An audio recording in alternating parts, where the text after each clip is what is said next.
Hi guys, so today I'm recording a get healthy tip, why read labels and exactly what to look for, because it's actually changed over the years, even for myself, what exactly I do look at when I flip over a food product and read a label. I had an experience the other day when I was doing my grocery pickup. I flipped something over that was given to me and was kind of shocked and horrified by what was on the label, didn't even know what all the ingredients were, so Googled one of them and again, was just shocked and horrified and thought, this might make a good video to share with other people to encourage you guys to do the same, so then you can make informed and intentional decisions about what you're putting into your body, what you're feeding both yourself and also your family. Ingredient labels, not nutrition labels, which has definitely changed for me because there was a point in time where I only looked at fat and calories and now I look for very different things. Specifically because so much is added to our food that we don't even realize. So many colorings, additives, preservatives, so many non-food ingredients really to help food go further, allow manufacturers to create it cheaper and to make it more, which if you think about it is kind of crazy. And I have notes down here, so if you guys see me looking down, that's why. I just can't remember all of this stuff, especially more of like the very specific facts and all of that, which I'm going to be sharing with you guys today. So I love this quote that everyone complains about healthy food being so expensive, but doesn't ask why junk food is so cheap. I remember one day I passed a fast food drive-thru and it said like get 12 sandwiches for like $6. And I thought to myself, but what are those sandwiches made of for 50 cents a piece, including the meat and the roll and the cheese or whatever else is on it? And I was just thinking to myself, does anyone else question it this way? And I know I do because I'm a little bit crazy, but I encourage you guys to as well.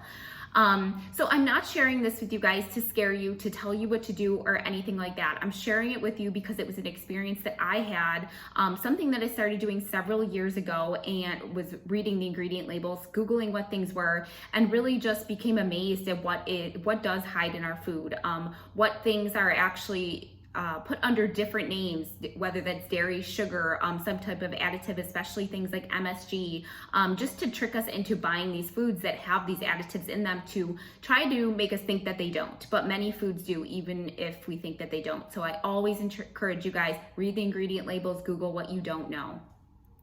And this is also why I advocate for informed and intentional eating, because you guys are getting this information and you can take and do with it whatever you wish. I absolutely still have things with some of these additives in them sometime, but not very often. They're not things I buy on a regular basis. They're not things that I intentionally eat or intentionally, feed my family. My husband is a little bit of a different situation because he does choose to eat some of these things and does not care as much about them as I do. But for the most part, it's just something that I don't seek out to add into my diet on a regular basis. This is something that on the 7-day reset that I was just talking about on Facebook and Instagram, I talked a lot about in the very beginning. That was number one, was before we even started, just start looking at your labels, start looking at your food, seeing what's in them, because a lot of the things we were not consuming during the 7 days because we were focusing mainly on the most nutrient dense, real foods, clean foods, and obviously these ingredients were not in them. So that's what we really started the program out with, and what I talk a lot with clients about, family, friends, all the time. If you guys know me, I talk about this kind of nonstop because I love it. So anyways, when somebody asks me, if something is good for them, they will send me like a box picture, or my sister sent me one the upside down the other day, and I'm like, really, can you at least turn this the right side up if you want me to analyze it for you? I always will ask for not just the nutrition label, but I want to see what the ingredients are. And I look at three main things. Number one, see what's in it. I want to be able to identify all of the ingredients.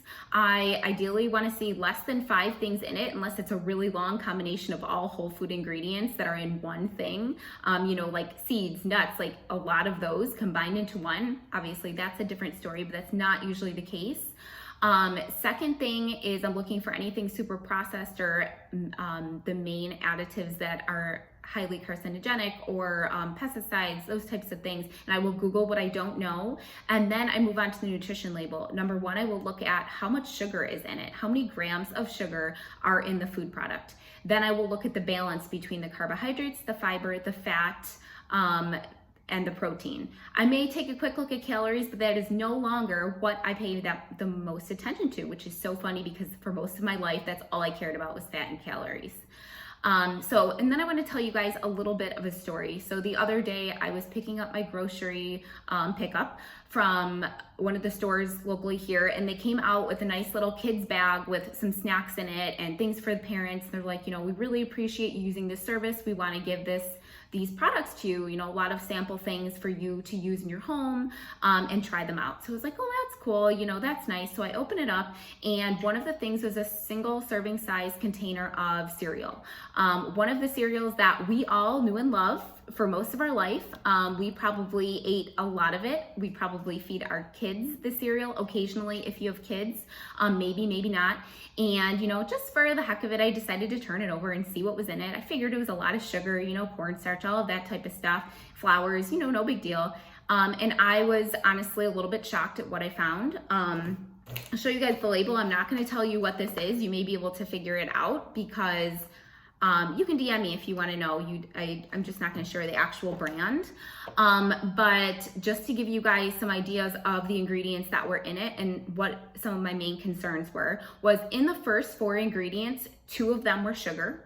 It has, let me see here, I can't remember the number, 19 grams of sugar in a single serving container of cereal. My daughter would eat this in 10 minutes.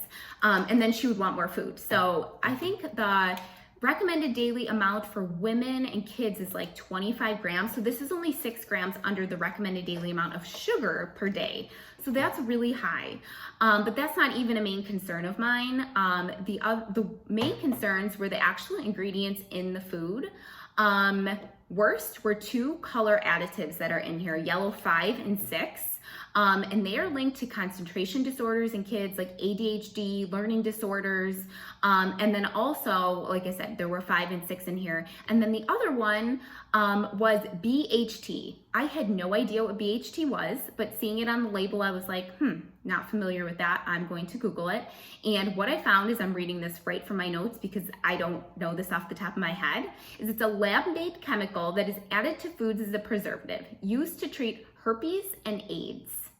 Why the heck is it in something you're giving me to feed my daughter? And it's derived from petroleum. So, just flip over your food and read it and Google it and make informed decisions. Decide how much you want to give your kids, or yourself. I'm totally fine with a little bit of that stuff, but on a regular basis, big bowls of this every single day is obviously probably not something we want to have in our lives. So that was really just eye-opening to me. I do this all the time as I'm looking at my labels, and but this was something I just didn't expect it to be in. I knew the sugar would be high, but that was basically it. The other thing on here was, it says, where is it? Palm oil and or coconut oil. What exactly does that mean, and why are they not just telling us which oil it is? And it makes a big difference because palm oil is a hydrogenated oil, which is linked to heart disease because it has a higher level of trans fats. Coconut oil, as most of us know, is a very healthy oil. So it's like, which one did they use? Are they not sure? Did they use 1% of coconut oil? I don't even understand how that can be on a label. So yeah, kind of funny, but not funny. Just encouraging you guys again to take a look at this stuff, be an investigator on your own. So I just want to share a few other additives to look for. There are so many more. Honestly, you can just Google it. If you want to message me, I'm happy to share a few links with you with more resources on this information. This is something that I learned in my health coaching program. It's something that I do a lot of research on, clearly, like I was saying. And there are many sites out there where you can get more of this information. Sodium nitrate and nitrate. This is found a lot in processed meats like hot dogs, bacon, deli meat. So definitely look for this. It's linked to cancer in many studies. A lot of the research that's out there is the studies have been done on animals. So then they will use a phrase in the study that says likely to cause cancer in humans.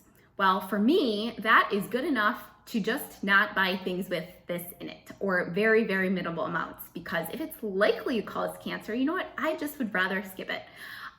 Next is hydrogenated vegetable oils, like I mentioned before, linked to heart disease. That can actually be found a lot in nut butters. A peanut butter I just had in my cupboard had hydrogenated vegetable oil in it. And it actually says it right on the label. Sometimes you don't have to even figure it out. Any food colorings, those are a big one because those are in so many things. They're linked to a lot of learning disorders like ADHD, ADD, and it is so commonly found in foods, in kids' foods, which is absolutely crazy to me, because that is obviously the time when we don't want them consuming massive amounts of this stuff when their brains are still developing, and they are, yeah. So I don't think I need to go any further on that. Some of the food coloring additives are also linked to cancer as well. So again, just something for myself, we just choose very, very sparingly when we want to have those. If we're having birthday cake or, some kind of food that has it in there, obviously I'm not going to go and question every single little ingredient, but it's not something that I'm buying on a regular basis. So MSG, this is one that I actually have an issue with. I realized that, I don't know, maybe about a year ago, I had eaten out somewhere and was telling my mom and told her that I get this brain fog and headache and kind of don't feel so good after I eat certain types of foods. And she said, that's funny. That's how I feel a lot of the time after eating something with MSG. Actually, it was like a fried chicken place, which yes, on occasion I do eat at fried chicken places or something like that. And I put two and two together, and ever since then I've noticed a serious correlation and tried to avoid foods and places that have MSG in their dishes. It is known to cause nausea, headaches, chest pains, and weakness. Like I said, headaches, and for me, really, I noticed brain fog. Also, in one of the articles I read, it is known to make food taste better and block the satiety hormone, which actually makes you feel full. So pretty much it's making more food addictive and making you eat more. So you may just want to watch out for foods that contain that if weight loss is your goal. Also, it encourages your body to pump out insulin, which is the fat storage hormone. I don't think I need to say anything else about that. The last two I'll mention really quickly because they are very, very commonly occurring in a lot of the next one, caramel coloring, a lot of drinks, desserts, liqueurs, candies, flavored syrups. This one for me, a couple years ago, I used to be kind of addicted to pumpkin spice lattes and all sorts of drinks. And one day flipped over that label of the syrup, and it is loaded with lovely stuff. Caramel coloring was one of those things. That is a possible carcinogen, and it's in a lot of drinks. So for me, I just choose most of the time not to have it. I do have a couple liqueurs here at my house that have it in there. I know it's in there, so it kind of helps me make a decision sometimes whether I want to have that or not, if I'm making a cocktail or having a drink even when I'm out. Last one is, I always say this wrong, carrageenan. It's in a lot of meats, nut milks, yogurts. This is something that is in so many packages of chicken that I pick up. So I always opt to buy some that does not contain this. It's a possible carcinogen. It causes digestive upset for a lot of people and inflammation. The other thing that it can be found in is yogurt, and I think I may have said nut milks. I drink a lot of almond milk, and I have absolutely picked up cartons that have this in there, and I try to avoid it when I can. And I just want to say with all of this, like I said, I've gathered this from a lot of reputable sources like my coaching course and other online research institutions. So it is legitimate information. And like I shared before, if there is any chance that the food or drinks that I'm consuming can be leading to, an increased risk in cancer or any of these other chronic conditions, I'm going to, for the most part, try to avoid having that in my regular diet. Of course, I'll have it sometimes, but just not consistently, because it's kind of like, why would you?